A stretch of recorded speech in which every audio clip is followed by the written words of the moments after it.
Tobacco ব্যবহার বন্ধে সরকারকেই দায়িত্ব নিতে হবে বলে জানিয়েছেন বিশেষজ্ঞরা। তাদের মতে তামাক বিরোধী প্রচারণায় সরকারি পৃষ্ঠপোষকতা জরুরি।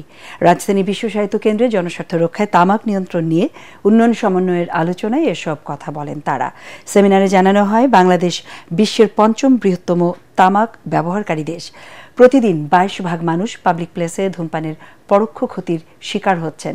নতুন প্রজন্মের মধ্যে নতুন করে ৪ ভাগ মানুষের তামাকে আসক্ত হচ্ছে জানিয়ে জনসচেতনতায় সামাজিক আন্দোলন গড়ে তোলার তাগিদ দেওয়া হয়।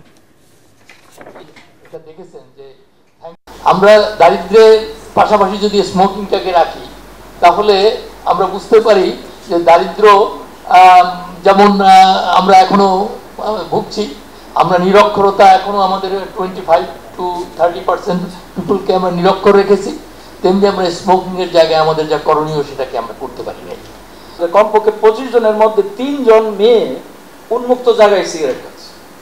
আগে হলো লুকায় খাইতো, এখন হলো উন্মুক্ত জায়গায় খাওয়া সম্ভব হচ্ছে। সুতরাং এগুলো হলো পরিবর্তন, আমি যেটা বলার চেষ্টা করতেছি যে হুইচ আর রিয়েলি অ্যালার্মিং।